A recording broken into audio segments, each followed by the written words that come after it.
चलो जी स्टार्ट करते हैं आज की क्लास 11 फिजिक्स चैप्टर नंबर 4 कर रहे थे अपन। और कुछ हिस्सा हमारा इसका बाकी है। एक हिस्सा था प्रोजेक्टाइल और एक हिस्सा है यूनिफॉर्म सर्कुलर मोशन। तो प्रोजेक्टाइल हमने खत्म कर लिया अच्छे से, सेटिस्फैक्टरली खत्म हो गया ना आपका? हो गया। तो यूनिफॉर्म सर्कुलर मोशन इसको स्टार्ट करते हैं। यूनिफॉर्म सर्कुलर मोशन क्या है, क्या डेफिनेशन है, किस किस डेफिनेशन से रिलेटेड आपके पास एग्जाम में क्वेश्चन आ सकते हैं, क्या कॉन्सेप्ट है, सब कुछ। ठीक है, तो let's start. Uniform circular motion, heading लगा लो, ग्रैंड हेडिंग, लास्ट हेडिंग है इस चैप्टर की।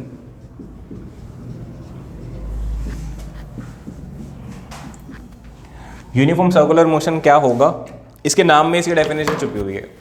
यूनिफॉर्म हो जो मोशन सर्कल में हो और जो मोशन हो, ठीक है, उस मोशन को हम कहेंगे यूनिफॉर्म सर्कुलर मोशन। सबसे पहले आप एक छोटी हेडिंग बनाओ, डेफिनेशन। इसकी क्या डेफिनेशन है, लिखते रहो साथ साथ में, ठीक है। शॉर्ट में लिख लो, लॉन्ग में लिख लो, जैसे भी आप लिखोगे तो ज़्यादा फायदा मिलेगा, ठीक है। उनको मैं प्रॉपर वर्ड में लिखवा देता हूँ।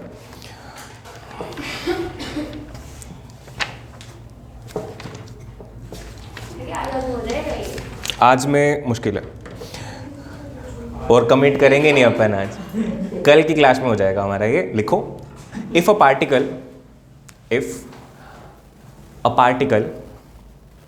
moves along a circular path, if a particle moves along a circular path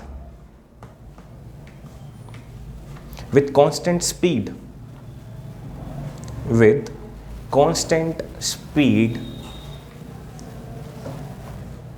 then its motion is said to be uniform circular motion. Its motion is said to be UCM, लिख दो short में, uniform circular motion, ठीक है। तो इसके नाम में definition है कि अगर कोई पार्टिकल इस तरह से मूव कर रहा है कि उसका ट्रैक सर्कल है और मोशन यूनिफॉर्म है। यूनिफॉर्म होने का मतलब when equal amount of distance is being covered in equal interval of time, ठीक है। जैसे कि कोई सर्कल पे कोई भी चीज़ घूम रही है, आप किसी कार को इमेजिन कर लो, कोई सर्कुलर ट्रैक पे अगर घूमे जा रही है बार बार, है ना।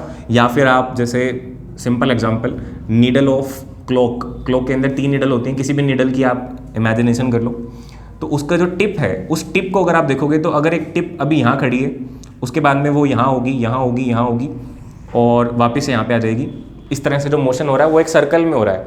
और अगर आप ये देखोगे कि जहाँ पे 3 लिखा हुआ है और जहाँ पे 4 लिखा हुआ है और एक 5 लिखा हुआ है, 3 to 4 के बीच में इक्वल गैप होता है और 4 to 5 के बीच में भी इक्वल गैप होता है। तो जोन से भी नीडल है, चाहे आप सेकेंड वाले की बात कर रहे हो, चाहे आप मिनट वाले की बात कर रहे हो, चाहे आप आर वाले की बात कर रहे हो। सपोज आर वाले की बात कर लेते हैं, जो आर को रिप्रेजेंट कर रही है वो नीडल अगर 3 पे है तो 3 से 4 पे आने में उसको कितना टाइम लगता है, 1 आवर। और 4 से 5 आने पे भी कितना टाइम लगेगा, 1 आवर, सेम ही लगेगा, है ना। उसी तरह से 9 से 10 पे आना होगा तो भी कितना लगेगा, 1 आवर। फालतू बात है ये, कॉमन सेंस की बात, इसमें कुछ समझाने वाला नहीं है ना। तो यही चीज़ कहा गया है कि अगर कोई बॉडी सर्कुलर ट्रैक में मूव कर रही है और सर्कुलर ट्रैक पे यूनिफॉर्म यानी कांस्टेंट स्पीड से चल रही हो, कांस्टेंट स्पीड का मतलब when equal amount of circumference is being covered in equal amount of time, तब हम कहेंगे कि वो बॉडी यूनिफॉर्म सर्कुलर मोशन के अंदर है, ठीक है। समझ में आया? इसका एग्जांपल लिख सकते हैं आप। तो पहला आपने लिखा था डेफिनेशन, फिर आप छोटी सेटिंग बना लो, E डॉट G डॉट, इसका मतलब होता है फॉर एग्जाम्पल, है ना। तो फॉर एग्जाम्पल क्या एग्जाम्पल दे सकते हो, मोशन ऑफ क्लॉक नहीं, motion of tip of needle of clock, बड़े सारे ऑफ लगेंगे इसमें, लिखो फॉर एन एग्जाम्पल। पहला एग्जाम्पल ये लिख लो, दूसरा एग्जाम्पल अपनी मर्जी से जो भी आपको लिखना हो लिख लेना। Motion of the tip of clock के 3 हैंड होते हैं, किस हैंड की बात कर रहे हो आप, सेकंड हैंड, सेकंड हैंड लिखना है, चलो लिख लो। Motion of tip of second hand of clock, second hand की बात करो तो, ठीक है। सेकंड क्या लिख सकते हो? फैन।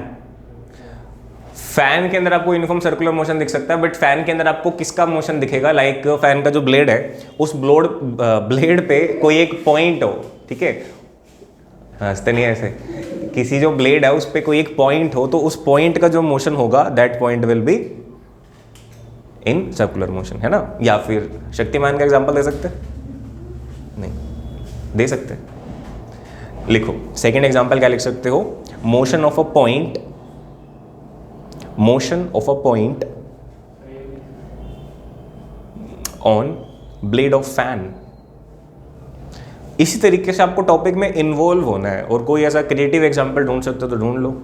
तो शक्तिमान एक ही पॉइंट पे घूमता है, गोल गोल कोई घूमता हो।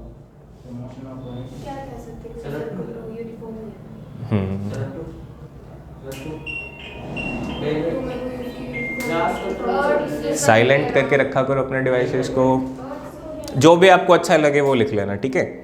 2 लिख लिए बहुत है, अब आगे चलते हैं। नेक्स्ट हेडिंग लिखते हैं। हमें देखो इसके अंदर इस टॉपिक में कवर क्या करना है। सबसे मेन चीज यहाँ पे जो आपसे एग्जाम में पूछी जाएगी डेरिवेशन, वो ये सारी नहीं है, तो डेफिनेशन है छोटी छोटी 1 मार्क में शायद पूछी जाए, शायद, ठीक है? मेन यहाँ पे सेंट्रीपिटल एक्सेलरेशन आएगा, जो अपन वैसे ऑलरेडी यूज कर चुके हैं, है ना? v²/r जो एक्सेलरेशन आएगा ना, सेंट्रीपिटल एक्सेलरेशन, उसकी डेरिवेशन को करना चाहते हैं अपन, ठीक है? तो उसकी डेरिवेशन एग्जाम में आ सकती है, तो वहां तक पहुंच रहे हैं। तो सेंट्रीपिटल एक्सेलरेशन सर्कल में ही होता है, तो सर्कल पे आगे, बट एक्सेलरेशन निकालने के लिए मोशन का यूनिफॉर्म नहीं होना चाहिए, है ना? अगर कोई मोशन यूनिफॉर्म है तो वहां पे एक्सेलरेशन तो 0 हो जाता है। तो एक तरफ तो हम कहते हैं कि सर्कल में यूनिफॉर्म मोशन एग्जिस्ट कर सकता है, एग्जाम्पल भी दे रहे हैं, और एक तरफ हम कहते हैं कि कभी भी कोई बॉडी अगर सर्कल में मूव कर रही है, या सर्कुलर हल्का सा ट्रैक भी अगर सर्कुलर है, तो उसे उस ट्रैक में बने रहने के लिए एक सेंट्रीपिटल फोर्स चाहिए, mv²r। ये यूज किया है ना अपन ने, ठीक है? अब इस चैप्टर को पढ़ने का थोड़ा सा तरीका बदल सकते हैं, क्योंकि अपन पहले ये कंडीशन निकाल चुके हैं, बैंकिंग ऑफ रोड वगैरह आपको करवा दिया है ना? तो मेन अगर किसी बच्चे ने नहीं भी किया है तो भी कोई दिक्कत वाली बात नहीं है, हमारा लास्ट टारगेट वो है, वहां तक पहुंचना है अपन को। तो पहले हमें स्टेप बाय स्टेप आगे बढ़ना है। जैसे हमने यूनिफॉर्म सर्कुलर मोशन को पढ़ लिया, अब नेक्स्ट हेडिंग बनाएंगे और उसमें लिखेंगे कि uniform circular motion is accelerated. ये क्वेश्चन 1 मार्क में आ सकता है, uniform circular motion is accelerated. अब आपको पहले ये जस्टिफिकेशन अपने माइंड को या सामने वाले पर्सन को जो आपसे पूछ रहा है उसको आप जस्टिफाई करोगे कि यूनिफॉर्म सर्कुलर मोशन एक्सेलरेटेड होता है। देखो तैयारियां चल रही हैं किसकी? सेंट्रीपिटल फोर्स निकालने की। फोर्स निकालने के लिए एक्सेलरेशन होना चाहिए, और एक्सेलरेशन होने के लिए मोशन एक्सेलरेटेड होना चाहिए, है ना? यूनिफॉर्म नहीं होना चाहिए। तो अगर यूनिफॉर्म है भी तो पहले आपको कन्विंस करना पड़ेगा। जैसे जो सेल्समैन होते हैं, अगर उनको कोई सामान बेचना है तो पहले वो ये क्रिएट करते हैं सामने वाले को कि भाई आपको चाहिए ये चीज, है ना? आपको रिक्वायरमेंट है, हाँ, ठीक है? तो पहले आपको कन्विंस करना पड़ेगा कि यस देयर इज एक्सेलरेशन। तो सिंपल सी बात है, ये भी अपन ने वैसे बहुत बारी कर रखी है। देखो एक्सेलरेशन पहले आप समझ लो, फिर बाद में लिखना। सिंपल सी चीज है, वैसे तो हो सकता है आपको पता हो, बट बोलना मत, सुन लेना, ठीक है? क्योंकि हो सकता है किसी बच्चे को नहीं पता हो। तो एक्सेलरेशन का मतलब क्या होता है? Change in velocity. अगर वेलोसिटी चेंज हो जाएगी तो एक्सेलरेशन वहां पे 110% आएगा, पक्की बात है। और वेलोसिटी क्या चीज है? स्केलर है, वेक्टर है? वेक्टर है। वेलोसिटी क्या है? Velocity is a vector quantity. Vector quantity के पास 2 चीजें होती हैं, ऐसा कुछ पढ़ा था। क्या होती हैं वो 2 चीजें? मैग्नीट्यूड और डायरेक्शन। और वहां पे आपने जब स्केलर और वेक्टर पढ़ा था तो उसके अंदर डिफरेंस भी किया था। वहां पे भी आपने बात सीखी थी कि स्केलर क्वांटिटी को चेंज करने का एक ही तरीका होता है, उसके अमाउंट को चेंज करो, है ना? पर वेक्टर क्वांटिटी को चेंज करने के 3 तरीके होते हैं, 2 नहीं 3। या तो उसका मैग्नीट्यूड चेंज कर दो, या डायरेक्शन, या दोनों, है ना? तो यहां पे हमें ये तो पता लग रहा था कि इसका मैग्नीट्यूड तो नहीं बदल रहा, क्योंकि वेलोसिटी का मैग्नीट्यूड यानी कि स्पीड। वेलोसिटी का मैग्नीट्यूड क्या होता है? स्पीड। तो अगर यूनिफॉर्म सर्कुलर मोशन है तो वेलोसिटी का मैग्नीट्यूड तो नहीं बदल रहा। अगर डायरेक्शन बदल जाए तो एक्सेलरेशन आ जाएगा। और कर्व पाथ के अंदर करते आ रहे हैं, प्रोजेक्टाइल के अंदर भी करते आ रहे हैं कि कर्व पाथ के अंदर सपोज नीडल जो है वो ऐसे घूमती है, क्लॉकवाइज मोशन है ना, इस तरह से। तो यहां पे हमें किसी भी पॉइंट पर अगर वेलोसिटी की डायरेक्शन बनानी हो, अमाउंट अलग चीज है, डायरेक्शन बनानी हो तो कैसे बनानी पड़ेगी? With the help of tangent. Suppose ये पॉइंट ए है, ये पॉइंट बी है, ये पॉइंट सी है और ये पॉइंट डी है, एरोज इनके बीच में बना देते हैं, ठीक है। यहां पे ये डायरेक्शन आएगी वेलोसिटी एट ए की, इस पे डायरेक्शन क्या आएगी? इस तरफ वेलोसिटी एट बी, और इस पे इस तरफ वेलोसिटी एट सी, और इस पे इस तरफ। ऑल्दो इनका मैग्नीट्यूड सबका सेम रहेगा, वी ए वेक्टर का मैग्नीट्यूड, वी बी वेक्टर का मैग्नीट्यूड, इन सब का मैग्नीट्यूड हमेशा सेम रहेगा, पर डायरेक्शन देखो। अभी मैंने सिर्फ 4 पॉइंट ऐसे ही लिए जिनकी डायरेक्शन आप इजीली समझ सकते हो। ये डायरेक्शन नीचे वाली कौन सी होती है? साउथ, इसके डायरेक्शन साउथ में है, इसके डायरेक्शन इसकी इसकी है ना। तो अगर सपोज 5 मीटर पर सेकेंड से चल रहा है तो ए पर हम क्या कहेंगे? 5 मीटर पर सेकेंड साउथ। इसको क्या कह सकते हो? 5 मीटर पर सेकेंड नॉर्थ। इसको क्या कह सकते हो? 5 मीटर पर सेकेंड, और इसको क्या कहोगे? वेस्ट। वैसे अपन इस तरह से डायरेक्शन स्पेसिफाई नहीं करते हैं, है ना, क्योंकि लिखते वक्त आप plus minus x axis y axis के अकॉर्डिंग आ जाते हो, उसके आई कैप जे कैप में कंपोनेंट तोड़ लेते हो। पर सबसे आसान तरीका ये है कि इस तरह से आप बता सकते हो। तो पता लग रहा है ना कि हर पॉइंट पर डायरेक्शन बदल रही है, मैग्नीट्यूड्स फिर भी सेम है पर डायरेक्शन बदल रही है। तो अगर डायरेक्शन बदल रही है तो भी हमें कहना पड़ेगा कि यहाँ पे एक्सेलरेशन है, ठीक है। और अगर एक्सेलरेशन है तो वो निकाला जा सकता है। तो हमारा रास्ता साफ हो गया। तो आप एक मार्केटिंग पर्सन थे जिसको सपोज किसी भी पर्सन को कुछ चीज़ बेचनी है, तो आपको पहले रिक्वायरमेंट क्रिएट करनी थी, तो आपने रिक्वायरमेंट क्रिएट कर दी, ठीक है। तो हेडिंग लिख रखी है आपने, uniform circular motion is accelerated. इसमें लिखना स्टार्ट करो, लिखो। ये डायग्राम बना लेना, साइड में डायग्राम बना लो एक तरफ, और इस तरफ आप लिखते रहना। राइट हैंड साइड में डायग्राम बना लो और लेफ्ट हैंड साइड में लिखते रहना।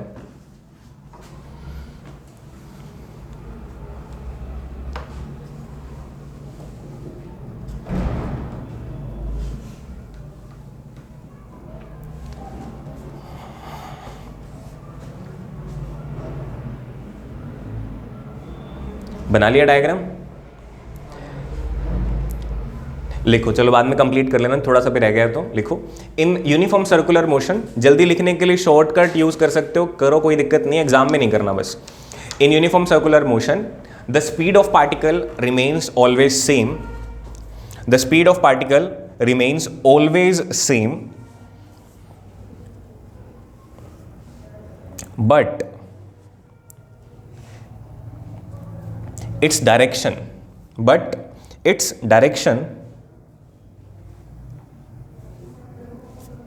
changes at every point. Its direction changes at every point. जो डायरेक्शन है, किसकी direction? Direction of motion of particle. जो मोशन है उसकी डायरेक्शन हर पॉइंट पर बदलती जा रही है, changes at every point, full stop. therefore we can say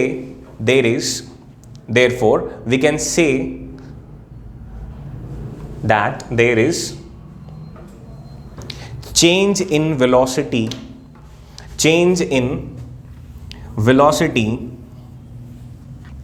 of particle at every point.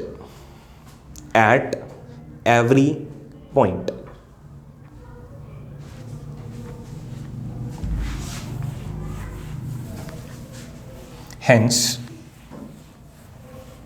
the motion is accelerated.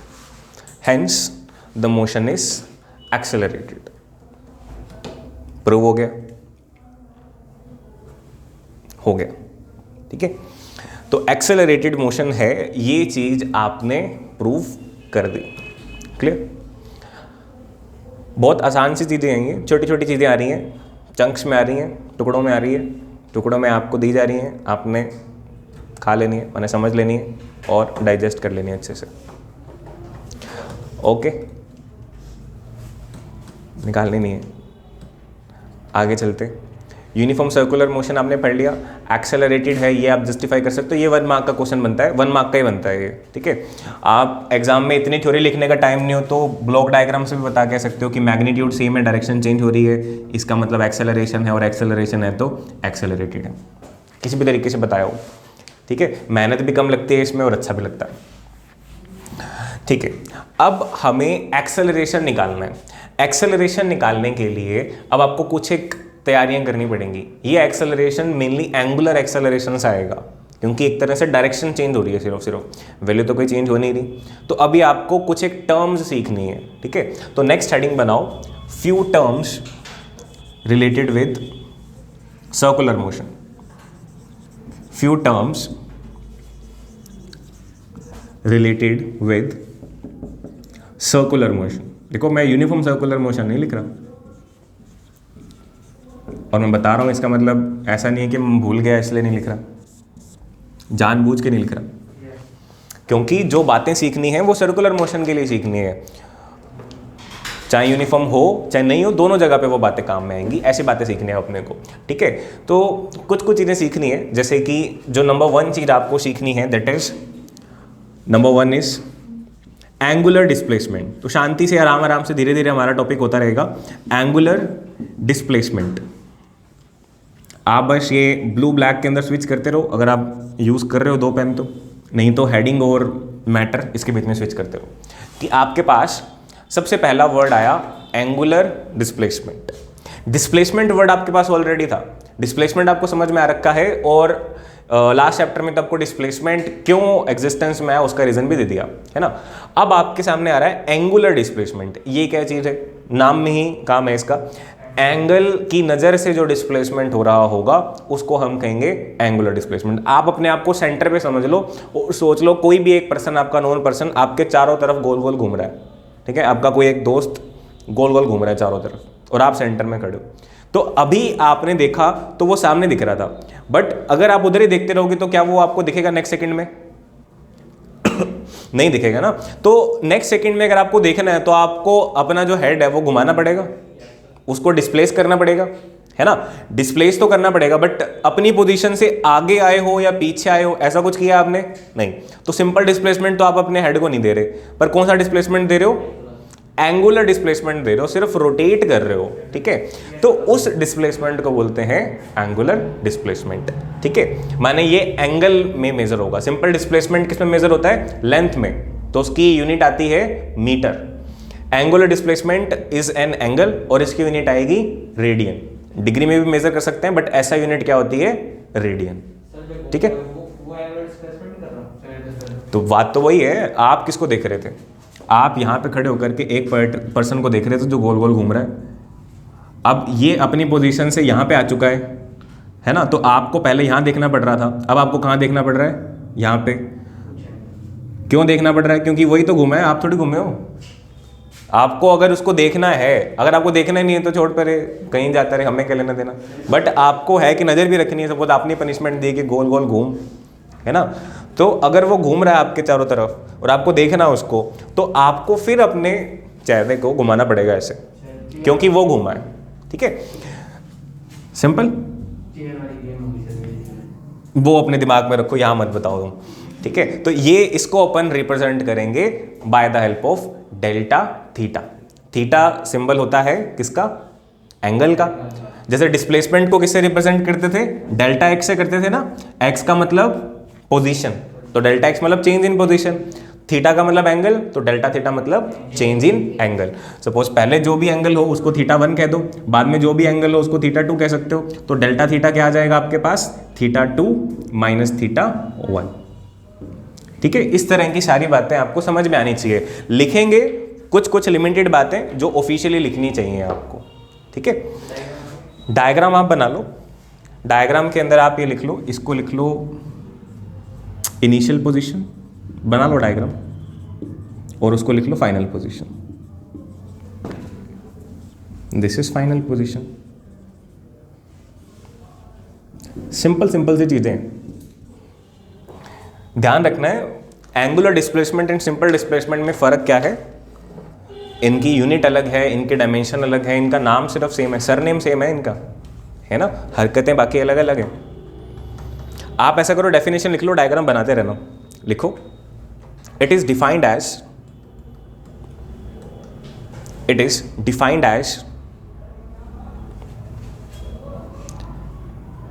angle covered by the body during its motion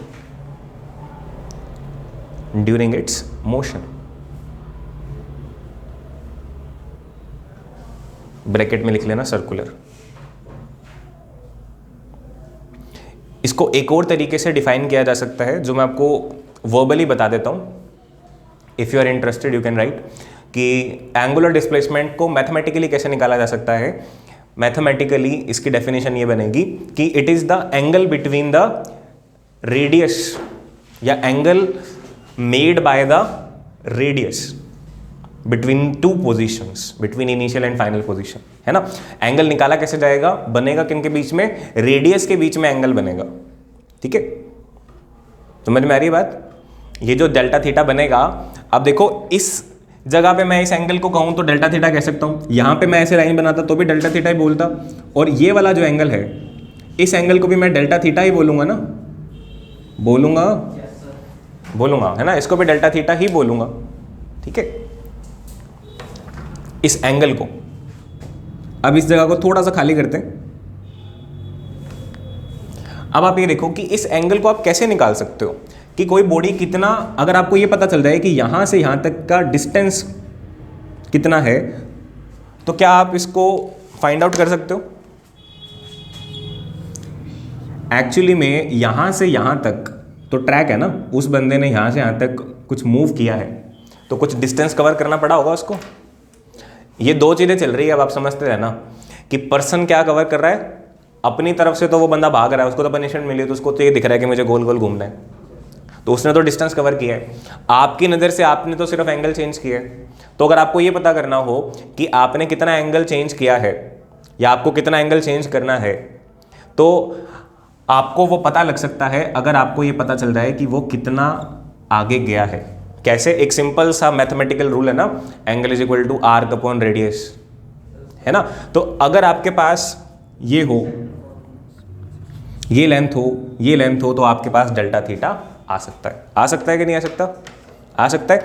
अपन बहुत आराम से बातें कर रहे हैं, किस लिए कि ये टॉपिक वंस एंड ऑल यहीं पे सुनो, यहीं पे पढ़ो और यहीं पे याद कर लो, घर की टेंशन ही नहीं है, ठीक है। बाकी पढ़ो तो अच्छी बात है। इसके अंदर आप लिखो नेक्स्ट लाइन में, डायग्राम फिनिश कर लो पहले तो। नेक्स्ट लाइन में लिखो, mathematically delta theta is equal to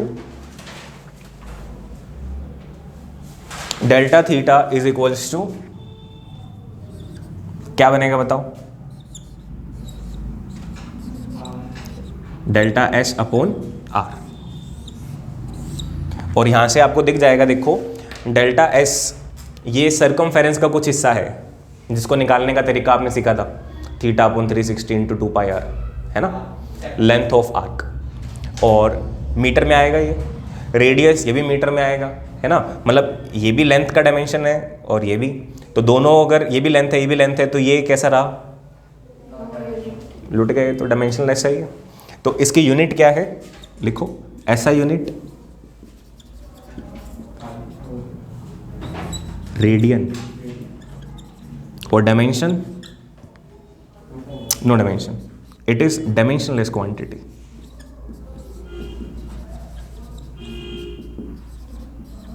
लूटा हुआ है नहीं लिखना इसमें,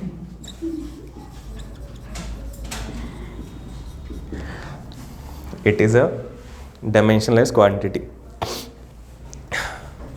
और याद रखो ये फर्स्ट चैप्टर का इंपॉर्टेंट क्वेश्चन है, आपने वहां पे पढ़ा था ये कॉन्सेप्ट कि अगर किसी क्वांटिटी के पास डायमेंशन है तो यूनिट पक्का होगी, पर कन्वर्स इज नॉट ट्रू। किसी के पास यूनिट है और डायमेंशन ना हो, ऐसा हो सकता है। ये बात समझ में आई क्या नहीं आई। अब ये बात आपने डायमेंशनल चैप्टर किया तो आपको समझ में आ जाएगी। किसी क्वांटिटी के पास अगर यूनिट है तो पक्का नहीं है कि डायमेंशन होगा या नहीं होगा, पर अगर डायमेंशन है तो पक्का है कि यूनिट होगी। जैसे कि आपने यहाँ पे एग्जांपल पढ़े थे, दो एग्जांपल पढ़े थे, एक एंगल और एक सॉलिड एंगल। एंगल की यूनिट थी रेडियन, बट इसका डायमेंशन कोई नहीं दिया जाता। और हाँ, सॉलिड एंगल का नाम क्या था, यूनिट का नाम क्या था, स्टीरेडियन, है ना, ये रेडियन वो स्टीरेडियन, उसके लिए भी डायमेंशन कोई भी नहीं रखा हुआ, ठीक है। तो वो दो यूनिट्स ऐसी जो मतलब जिनके लिए डायमेंशन डिसाइडेड ही नहीं है, तो वो कौन सी है, radian and steradian, angle and solid angle. तो आपको एंगुलर डिस्प्लेसमेंट के बारे में सारी बातें बारीकी से पता लग चुकी हैं। आगे चले, डिस्प्लेसमेंट सीखने के बाद में आप सोचो जब आपको डिस्प्लेसमेंट सिखाया जा रहा था शुरू के चैप्टर में, तो डिस्प्लेसमेंट के बाद में किसका नंबर आएगा, तो एंगुलर डिस्प्लेसमेंट के बाद में किसका नंबर आएगा, वेरी स्मार्ट वाली, कोई बात नहीं है। आगे चलते हैं, सेकंड पॉइंट, एंगुलर वेलोसिटी के ब्रैकेट में लिखोगे आप ओमेगा। ये W सा है, पर ये W थोड़ा मतलब कि छोटा W बनाना है इसको, गोल गोल सा W, ये जानबूझ के से मुड़े होने चाहिए, लाइक त्रिशूल शिव जी का, उसमें डंडा हटा लो। लिखो एंगुलर वेलोसिटी, ब्रैकेट में लिखो ओमेगा। अब क्या चीज होती है angular velocity,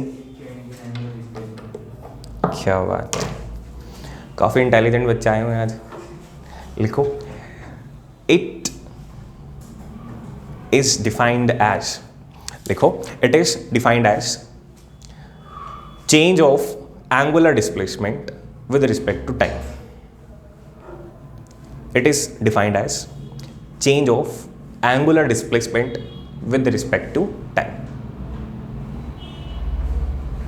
change of angular displacement with respect to time। और भी आसान तरीके से लिख सकते हैं इसको, rate of change of displacement is velocity, तो rate of change of angular displacement is angular velocity। ये डेफिनेशन अच्छी लगे तो ये भी लिख लेना, आप एग्जाम में ये लिख के आओगे तो भी पूरे नंबर मिलेंगे। फिर उसके बाद में आप क्या लिखोगे, डायग्राम आपका बना ही हुआ है ना, डायग्राम आपका ऑलरेडी बना हुआ है, तो आप फिर लिखोगे मैथमेटिकली। मैथ्स की नज़र में आप ओमेगा को कैसे डिफाइन करोगे, तो omega will be delta theta by T. अगर पार्टिकल या जो भी आपका फ्रेंड भाग रहा था, अगर उसने इस पोजीशन से इस पोजीशन तक जो टाइम लिया, अगर वो टाइम टी लिया, इस पोजीशन से उस पोजीशन तक आने में, इनिशियल से फाइनल तक आने में अगर उसने टाइम कितना कंज्यूम किया, टी, तो आपको उसकी स्पीड कैसे पता लगेगी, एंगुलर स्पीड। आप जो उसने एंगल स्वेप्ट आउट किया डिवाइडेड बाय टाइम कर दो तो आपके पास आ जाएगा, ठीक है। और इस देखो सिंपल वेलोसिटी की यूनिट क्या होती है, मीटर पर सेकेंड, एंगुलर वेलोसिटी की क्या होगी, रेडियन पर सेकेंड, ठीक है। तो ये आप ध्यान रखना कि यहाँ पे यूनिट्स बदल जाएंगी, तो आप यहाँ पे लिख लो इसकी जो यूनिट है, लिखो ऐसा यूनिट, ऐसा ही लगा लेना, जो ऐसा यूनिट है वो क्या होगी, रेडियन पर सेकेंड। और इसके डायमेंशंस क्या होंगे, देखो इसके तो डायमेंशन होते नहीं, तो डायमेंशन होंगे सिर्फ टाइम के, और वो नीचे है तो t की पावर -1, ये डायमेंशन आएगा।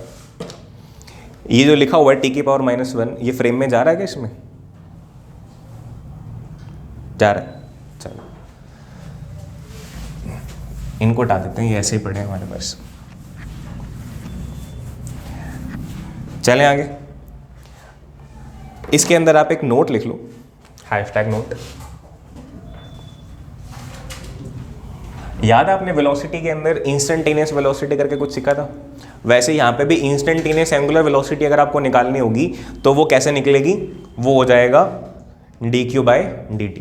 देखो इसको डेल्टा थीटा बाय टी भी लिख सकते हैं, और इसको हो सकता है कि किसी बुक में delta theta by delta T लिखा हो, तो एक ही बात है, ठीक है। डेल्टा टी भी लिखा जा सकता है और टी भी लिखा जा सकता है, दोनों एक ही बात क्यों है, क्योंकि देखो डेल्टा टी का मतलब क्या होगा, T2 - T1।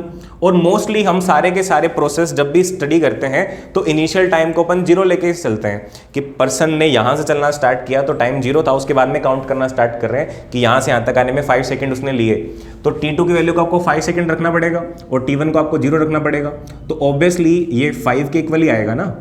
तो इसलिए कुछ जगह पे डेल्टा टी को टी लिख दिया जाता है और कुछ जगह पे डेल्टा टी भी लिखा जाता है, तो इसमें कंफ्यूजन नहीं होनी चाहिए आपको, ठीक है, कि सर बुक में तो डेल्टा टी लिखा हुआ आपने ये लिख दिया तो गलत है क्या, नहीं, आपको अच्छा लगता है डेल्टा टी तो डेल्टा टी लगा लो, ठीक है। और फिर आप लिखो इंस्टेंटेनियस, नोट में आप लिखोगे इंस्टेंटेनियस एंगुलर वेलोसिटी, इसको आप जल्दी से लिख लो, इंस्टेंटेनियस एंगुलर वेलोसिटी, इसके लिए आप लिख लो omega I. Instantaneous angular velocity क्या होती है? Angular velocity at particular instant. Define करने की जरूरत है क्या इस लाइन को? लिख लोगे अपने आप? तुम्हें तो जरूरत है, मुझे जरूरत है कि नहीं वो पूछ रहा हूं मैं। लिखो जल्दी से अपने आप, क्या होती है ये instantaneous angular velocity? Angular velocity at a particular instant. और उसको लिखोगे कैसे? Omega I will be equal to, इसकी एक और डेफिनेशन होती है ना अच्छी सी, याद है वो क्या डेफिनेशन होती है जिसको आप मैथमेटिकल फॉर्म से याद करते हो? It is the limiting value of average, ऐसा कुछ याद आया? देखो मैं आपको पहले याद कराता हूं, आप ये करते हो, उसके ऊपर ये चीज लगाते हो और फिर उसको लिख देते हो D theta by D T, ऐसा लिख देते हो और फिर यहां से डेफिनेशन आप बनाते हो कि it is the limiting value of average angular velocity when the time interval approaches to 0। ये डेफिनेशन याद होनी चाहिए, इसी के नंबर मिलेंगे एग्जाम में। इस वाली के, ऊपर वाले के नहीं मिलेंगे, वो तो सिंपल सी बात है कि इंस्टेंटेनियस वेलोसिटी कौन सी सर? इंस्टेंट वाली, तो इसके नंबर नहीं मिलते। इस डेफिनेशन को मैं लिखवा देता हूं आपको, चलो लिखो। वैसे तो आपको कहना चाहिए कि सर लिख लेंगे अपने आप, मुझे विश्वास नहीं तुम पे। लिखो it is defined as limiting value of, it is defined as, online वालों पे हो सकता है, पता नहीं उनका कैसे चल रहा है, आप लोग बुरा मत मानना। It is defined as limiting value of average angular velocity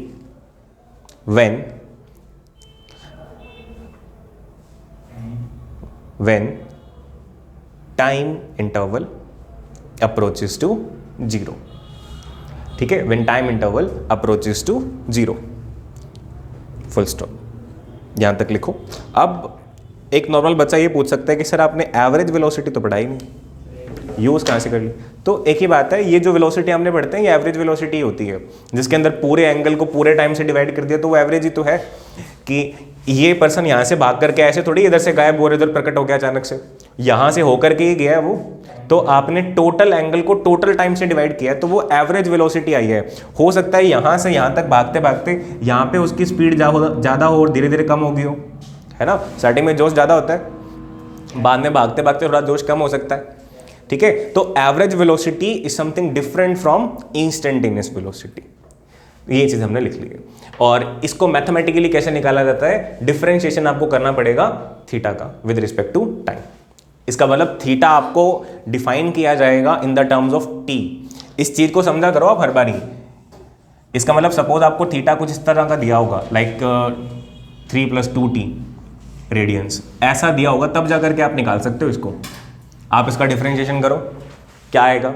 लिखने की जरूरत नहीं है, वैसे ही वर्बली कर सकते हो। ये तो कांस्टेंट है, 0 हो जाएगा, 2t में t चला जाएगा तो 2 बचेगा, है ना? तो आंसर आएगा ओमेगा आई का कितना? 2। और कांस्टेंट आ रहा है तो इसका मतलब ओमेगा कांस्टेंट है इस मोशन का।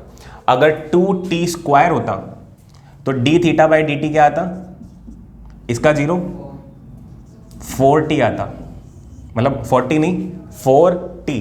और इसका मतलब हर सेकंड पर, हर टाइम पर इसकी जो ओमेगा की वैल्यू है वो अलग अलग आती। t = 1 सेकंड पर देखते तो 4 आती, कितनी? 4 रेडियन पर सेकंड। t = 2 सेकंड पर देखोगे तो कितनी आएगी? 8 रेडियन पर सेकंड। 3 पर देखोगे तो 12 रेडियन पर सेकंड। मतलब ये ऐसा आदमी है जो तेज और तेज और तेज भागे जा रहा है। ठीक है, मतलब कि इसके पीछे कोई पड़ा हुआ है, शेर वेर कुत्ता वुत्ता जो भी मान लो आप तरीके से, तो ये भागे जा रहा है, स्पीड को बढ़ाया जा रहा है। ठीक है, समथिंग लाइक दिस। तो इस तरह की चीजें आपके पास आएंगी 1 मार्क क्वेश्चन की कैटेगरी में। अब नेक्स्ट आप क्या सीख सकते हो? आपने वेलोसिटी सीख ली, डिस्प्लेसमेंट सीख लिया, अब तीसरी बारी किसकी है? एक्सेलरेशन की। लिखो फिर, एक्सेलरेशन मत लिखो, एक बार रुको। एक्सेलरेशन को तो अनाउंस करना अच्छे से ना, सेलिब्रिटी है वो तो रुको उसके लिए। बाकी सारी चीज़ें पढ़ लेते हैं अपन, ठीक है। तो कितनी चीज़ें कराई हैं तुम्हें? 2 ही कराई है ना। थर्ड आप लिखो टाइम पीरियड। अब ये टाइम पीरियड वाली चीज़ हर मोशन में नहीं करते, पर मोस्टली जो भी आप एग्जाम्पल कंसीडर कर रहे थे, आप चेक करके देखो, जो आप एग्जाम्पल कंसीडर कर रहे थे कि फैन पे कोई पॉइंट है वो घूम रहा है, तो क्या एक ही राउंड था उसका? Round and round and round, periodic motion था ना उसका, है ना। नीडल है वो भी पीरियोडिक है। हो सकता है कि कोई एक पर्सन एक बार ही गोल घूम के रह जाए बस, but most of the cases में जब भी आप यूनिफॉर्म सर्कुलर मोशन देखते हो या सर्कुलर मोशन भी देखते हो, तो मोस्टली मोर देन 50% चांसेस के अंदर आपको वो मोशन रिपीटेड मोशन दिखता है, जिसको आप अच्छी लैंग्वेज में बोलते हो पीरियोडिक मोशन, ठीक है। इस चीज़ों के बारे में हमारे लिए एक अलग यूनिट रखी हुई है फिजिक्स में, last unit, waves, oscillation and waves. वहाँ पे पीरियोडिक मोशन को रिप्रेजेंट करने का तरीका होता है वो, ठीक है। तो हर मोशन में अपन टाइम पीरियड की बात नहीं करते, यहाँ पे हम टाइम पीरियड की बात करेंगे। टाइम पीरियड का मतलब total time taken by the body to complete one complete revolution, ठीक है। लिखो, इसको रिप्रेजेंट करते हैं कैपिटल टी से, ये लिख लेना, और डेफिनेशन लिखो, it is the total time taken by body, it is the total time taken by body to complete one revolution,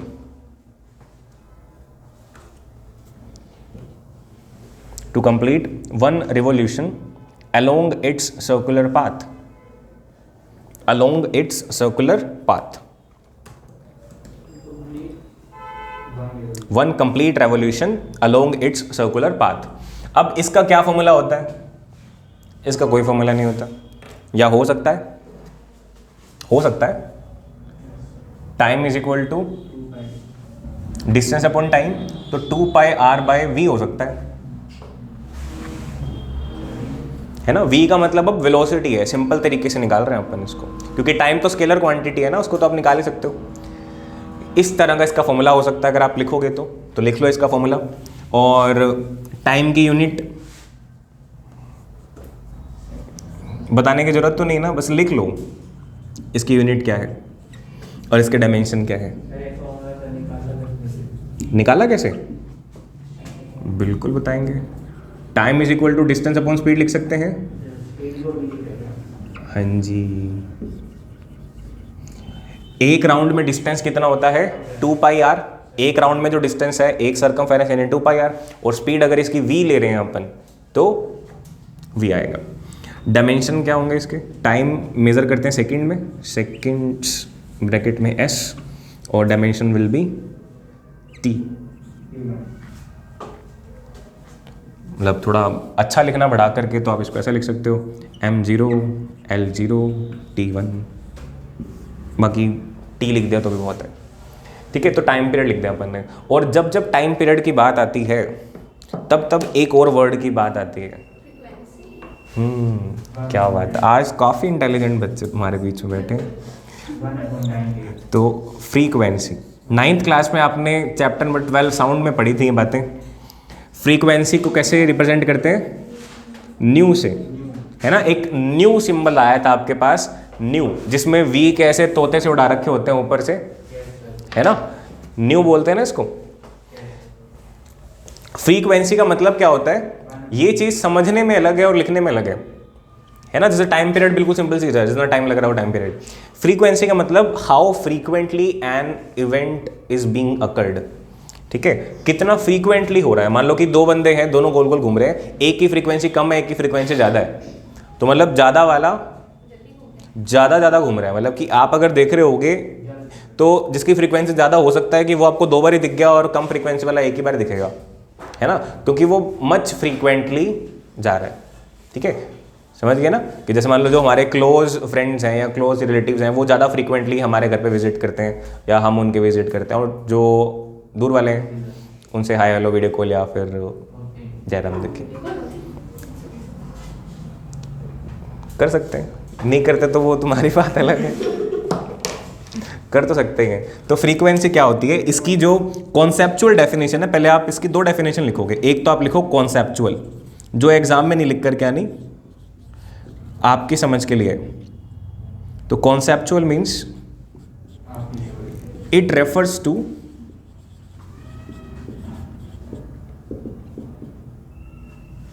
frequency किस पे रेफर करती है? How frequently the motion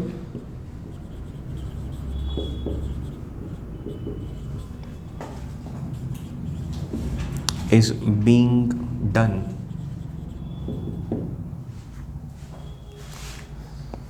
motion कितना फास्टली हो रहा है। कभी भी कोई भी चीज़ अगर चेंज होगी, लाइक लास्ट ईयर अपन जब 10th क्लास में थे तब अपन ने एसी करंट की फ्रीक्वेंसी पढ़ी थी कि हमारे घर पे जो एसी करंट आता है उस पर लिखा होता है 220 वोल्ट 50 हर्ट्ज। तो फिर आपको मैंने समझाया था कि 50 हर्ट्ज का मतलब कि उससे अपन ने निकाला था कि जो हमारे घर पे जो भी ये बल्ब वगैरह इलेक्ट्रिसिटी वाले अप्लाइंसेस लगे हुए हैं तो ये 1 सेकंड में 100 बार बंद होते हैं और चलते हैं। तो 1 सेकंड में ये 100 बार बंद होता है और चलता है, बट अपने को नहीं पता लगता क्योंकि हमारी पकड़ से बाहर है चीज़, मतलब हमारी औकात से बाहर है इस चीज़ को पकड़ना। तो वीडियो फिल्म्स कैसे बनती हैं ये भी हमने छोटी क्लास में पढ़ा होगा ना कि वीडियो कैसे बनती हुई दिखती हैं। They are collection of many pictures और वो इतनी स्पीड से चलाई जाती हैं जिसमें आपकी आईज कैच ना कर पाए, है ना, इसलिए।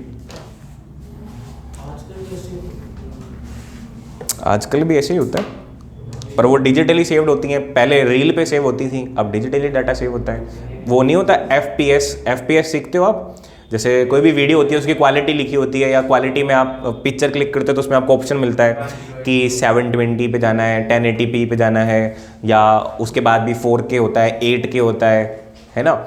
उसके अंदर जैसे 1080p वाली भी है तो कई वीडियोस के अंदर आपको 2 ऑप्शन मिल सकते हैं। 1080p में 30 FPS और 60 FPS। 30 FPS मतलब 30 फ्रेम्स पर सेकेंड, 1 सेकेंड में 30 फोटोज आपके सामने से जाएंगी और 60 FPS में 60 जाएंगी। अगर आपको कोई वीडियो स्लो मोशन में बनानी है तो उसके लिए 60 FPS वाली वीडियो ज़्यादा सही है क्योंकि उसमें आपको एक ही इवेंट 60 टुकड़ों में दिखाया गया है तो आप इजीली उसकी स्लो मोशन बना सकते हो। ठीक है, तो ये उसके अंदर आ जाता है, डिजिटल के अंदर ये सारी चीज़ें ज़रूरत पड़ती हैं आपको। सब चीज़ों की थोड़ी थोड़ी नॉलेज रखा करो।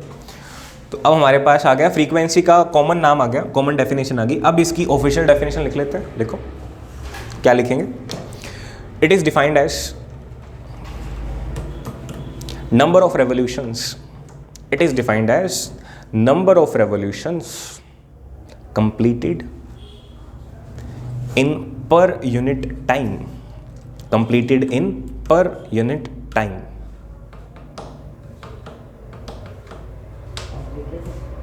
इन पर यूनिट टाइम माने कि 1 सेकंड में, पर यूनिट टाइम के ब्रैकेट में लिख लेना 1 सेकंड। लिखने का तरीका होता है यूनिट टाइम, और यूनिट टाइम का मतलब आपको पता होना चाहिए कि 1 सेकंड होता है कि 1 सेकंड में बॉडी कितना घूम रही है। अगर आधा चक्कर भी लगा रही है तो उसकी फ्रीक्वेंसी 1/2 है। जितना भी चक्कर लगा रही है, अगर 2 लगा रही है तो 2 हर्ट्ज है, 3 लगा रही है तो 3 हर्ट्ज है। ठीक है, तो ये होती है फ्रीक्वेंसी।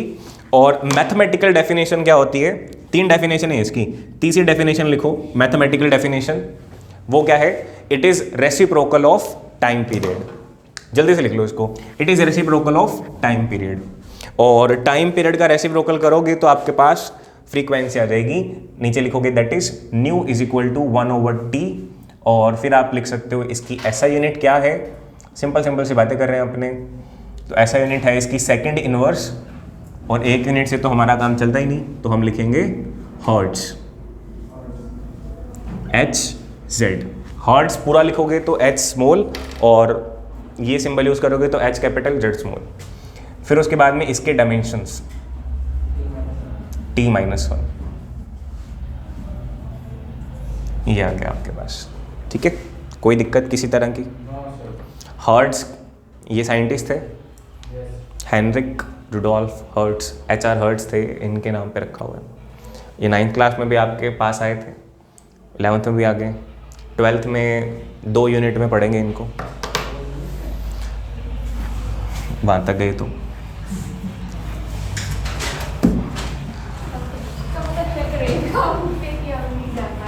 ये बात तुम्हें पता होनी चाहिए ना कि हमें ट्राई करना कि फॉर ग्रांटेड नहीं लेना कि भाई 11th का 12th तो मिलेगी, है ना। तो मेहनत करना नहीं छोड़ना। आगे चलते हैं। अब देखो, टाइम पीरियड सीख लिया, फ्रीक्वेंसी सीख लिया, एंगुलर एक्सेलरेशन रहता है, कभी ना कभी तो पढ़ना है, उसको पढ़ लेते हैं। नेक्स्ट हेडिंग 4th बनेगी क्या कि 5th बनेगी? 5th है ना, ठीक है, मैंने सही लिखा है। तो नेक्स्ट आप लिखो एंगुलर एक्सेलरेशन। मुझे लगता है आज के लेक्चर में अपनी तैयारियां पूरी हो जाएंगी, काम कल होगा। फिर एंगुलर एक्सेलरेशन। अब एंगुलर एक्सेलरेशन का जो सिंबल है वो चेंज करना पड़ेगा। डिस्प्लेसमेंट डेल्टा ए से डेल्टा थीटा कर दिया है ना, और वेलोसिटी को v से ओमेगा कर दिया, ठीक है। एक्सेलरेशन को a से अल्फा कर देते हैं, ठीक है, ठीक है। एंगुलर एक्सेलरेशन को किससे डिफाइन कर दिया? अल्फा से। अब इसको कैसे डिफाइन कर सकते हैं? लिखो, सिंपल चीजें हैं, आपको कहना चाहिए कि सर ये तो खुद ही कर लेंगे हम। करो फिर, जल्दी से करो। हेडिंग लगाओ एंगुलर एक्सेलरेशन और उसके अंदर लिखना स्टार्ट करो। कर लेंगे का मतलब अभी लिखना है, ठीक है। तो क्या है? It is defined as rate of change of angular velocity. Angular velocity का रेट ऑफ चेंज ही कहलाता है एंगुलर एक्सेलरेशन, ठीक है। और फिर आप इस अल्फे की वैल्यू लिख सकते हो। तो मैथमेटिकली जब आप अल्फे की वैल्यू लिखोगे तो क्या आएगी? ओमेगा अपॉन में टी, यही आएगा। ये एवरेज एंगुलर एक्सेलरेशन है, ओमेगा अपॉन में T. Got it? Angular velocity divided by time, या चेंज इन एंगुलर वेलोसिटी लिखें, है ना, change in angular velocity divided by time. और फिर आप लिखोगे इसकी SI यूनिट, क्या बात है, ये थी रेडियन पर सेकंड, और ये क्या है? सेकंड। तो इस सेकंड का पर एक और आ जाएगा, तो एक और पर लग जाएगा इसके, तो रेडियन पर सेकंड स्क्वायर। अब लिखेंगे डिमेंशंस। टॉपिक आसान लग रहे हैं आज के मुझे, फिर बच्चे तो वही हैं क्योंकि, तो T-2 आ गया, तो ठीक है।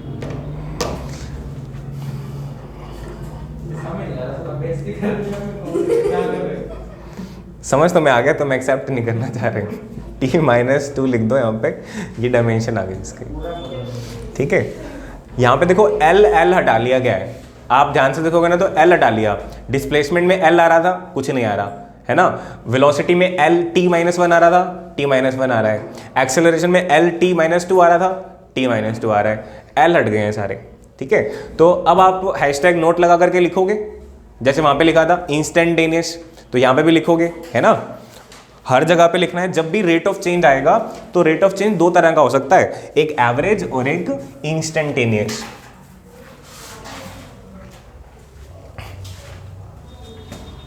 इतने आराम से कोई कोई क्लास ही लगती है, इसमें सब कुछ समझ आता रहे, सब कुछ लिखते जा रहे हैं, आंसर भी आ रहे हैं। बाई चांस हो जाती कभी कभी गलती इंसान से। तो हैशटैग नोट लिखो, चलो क्रेडिट दे देते हैं आपको, अच्छे बन के आए वहाँ जा। इंस्टेंटेनियस एंगुलर एक्सेलरेशन, ठीक है। और ये हो गया अल्फा आई। अब इसको कैसे डिफाइन करोगे? वो डेफिनेशन आप लिखना चाहो तो लिख सकते हो, वो देखो वो नकली डेफिनेशन है, उसके मार्क्स तो मिलते नहीं। जैसे बच्चे को पता लगता है बच्चा किनारा कर लेता है उस चीज़ से, सर रहने दो, वो लिखनी नहीं मेरे को। अब आप सोचो कि इसका फॉर्मूला क्या बनेगा।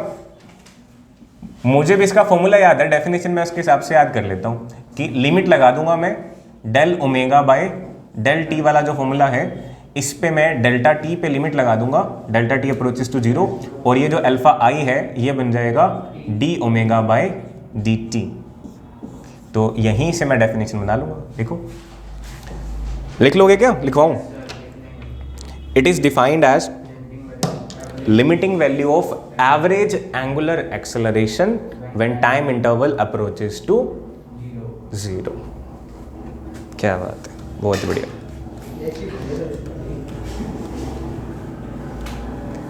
ध्यान से जाना, नजर नजर ना लग जाए आपके। आज काफ़ी सारे सही आंसर दिए आज आप लोगों ने।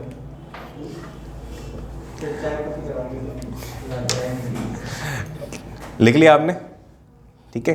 तो पढ़ा अभी टाइम थोड़ा सा।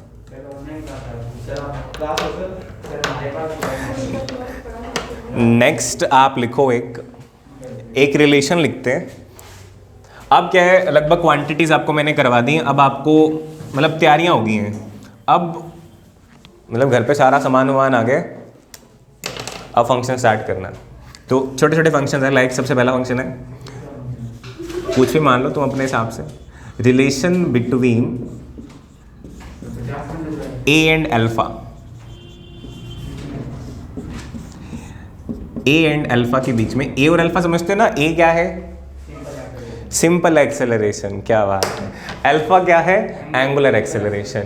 ए क्या था? D S by D T, और अल्फा की वैल्यू क्या होती है? D omega by D T. तो आपको ए और अल्फा में रिलेशन अगर निकालना हो तो क्या आप निकाल सकते हो? ट्राई करना है, इसको निकल जाए तो बहुत बढ़िया। हो सकता है आज इस फ्लो में जा रहे हो, चल जाओ, है ना, और आज फॉर्म अच्छी है आपकी, नहीं तो इसको कल करवाता हूं मैं, ठीक है। ए और अल्फा में क्या रिलेशन।